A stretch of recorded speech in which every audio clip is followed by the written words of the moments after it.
السلام عليكم ومرحبا بكم في قناتي. ان شاء الله تكونوا كامل بخير. انا الحمد لله نحمد ربي على كل حال.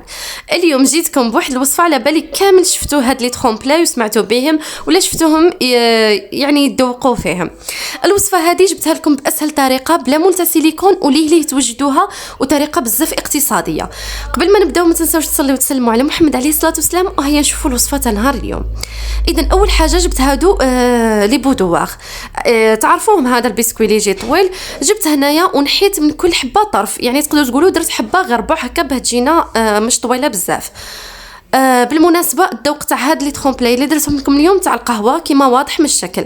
نجيب الحبيبات تاعنا نغمسهم في القهوه اللي تكون مره، ومن بعد بين حبه وحبه درت هنا شوكولا تارتيني، يعني درت لها كميه كونتيتي مليحه، قفلتهم على بعضهم. وكي كملت الحبات تاعي كامل نحطهم في الكونجيلاتور من فوقه، نخليهم يبردوا بزمان نوجدوا الكريمه تاعنا.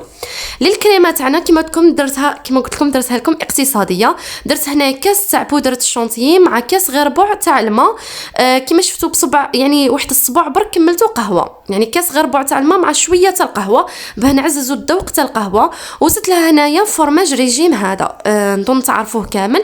وزدت لها لاغوم تاع الكراميل ولا لاغوم تاع الشوكولا اللي عندكم سينو ديروا غير لافاني، ونطلع كلش بالباتر. بالمناسبه الكريمه هذه تاع لي ترومبلاي ما تجيش هكا بالشونتيي، هما يخدموها يعني كل واحد كيفاه يخدمها.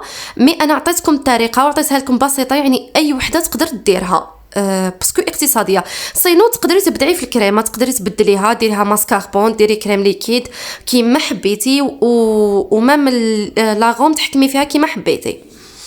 المهم بعد ما كملت وطلعتها كيما شفتوا القوام تاعها، نجي هنا ديريكت ونبدا نشكل فيهم. جيبوا بابي سولوفان قطعوا منه طرف كيما راكم تشوفوا هكا كاري كبير، ونجيبوا بلا بوش نديروا هكا طبقه تاع الكريمه مليحه. نحطوا هذاك القلب اللي تاعنا تاع الشيكولا والبودواغ اللي كنا حطيناه في الكونجيلاتور نخرجوه يكون حاكم روحه شويه، نحطوه في النص، ومن بعد نزيدو نغطيوه بالكريمه كومبلي. ونجي هنايا بسباتول نعدل برك هكا منا ومنا، يعني ندير لها الشكل بيضاوي فوالا، باه تخرج لنا كي الحبات البن، هذيك الحبات القهوه الصغيره. ونجي هنايا نقفل عليها من في الجوانب وزيروا مليح في الاطراف، يعني هكا تكاو مليح مليح، وبقاو شغل عدلوا فيها حتى تخرج لكم بالشكل هذا اللي يكون بيضاوي. عفوا شوفوا كيفاه تجي اوفال هكا. بعد ما كملنا هنا جيبوا شوفوا اي حاجه تعاونكم. انا جبت مغرف صغيره، بديت نشكل في هذاك الخط اللي يجي معوج في النص، كيما على بالكم حبات القهوه فيها هذاك الخط اللي في النص اللي يجي شوي مايل. شوفوا الطريقه بزاف سهله، يتبان لكم هكا والله شغل قاعدين تلعبوا. ديروها وشغل بزاف ممتعه هكا حتعجبكم، وهكا تجربوا لي ترومبلاي وتجربوا حاجه جديده في الدار. واكيد تقدروا هذه يعني تخبيوها لرمضان، هذه الوصفه ساعات ديروها للسهره. المهم كميه تاع الشونتيي هذيك شوفوا قد ما خرجت لي 7 حبات كبار الله يبارك. سيت كيف نشكلهم هكا مع بعضهم، نحطهم في الكونجيلاتور ليله كامله. شوفوا انا قاعده نقول لكم ليله كامله، خليهم حتى يبردوا مليح باش تقدروا تشكلوهم. وهنا قبل ما نشكلوا كل وحده نكونوا ذوبنا الشوكولا تاعنا، شوكولا تاع الكلاصاج. انا درت شوكولا اولي وخلطت معها شوكولا نوار، ذوبتها وزدت لها شويه كميه تاع الزيت، واحد الزوج مغارف. وجيت هنايا الحبه اللي نجي حنشكلها نجبدها من الكونجيلاتور وخواتاتها يقعدوا لتما. شوفوا كي نخرجها نحي هذاك البابي سولوفان عفوا، ونجي هنايا نزيد هذاك الخط اللي في النص نزيد نحفرو مليح، يعني نزيد نبينو نعدلها في الاطراف كما كنتوا تشوفوا. وجيبوا هنا كوردون ولا جيبوا عود تشوا مطرقه الشوا، دخلوهم اللورا بتجيكم العمليه بزاف سهله، وغطسوه ديريكت في الشوكولا مليح مليح.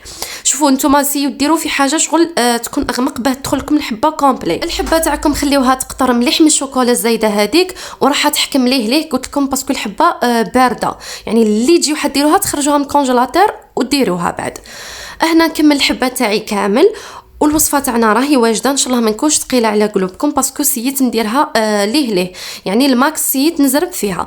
قولوا لي اسكو الصح خرجوا يشبهوا الحبات تاع القهوه ولا لا زيدهم بلا مولتا سيليكون، طريقه اقتصاديه تقدروا كامل ديروها. اي استفسار عندكم راني نرد عليكم. وفي الاخير ما بقى لي غير نقول لكم تلاقاو في فيديو قادم ان شاء الله. ما تنساوش تدعموني البنات بجام كومونتير مليح كيما نتوما، ابوني اذا ما كنتش مابونيني، وبسلامه. قولوا لي حبينا الوصفه ولا ما حبيناها.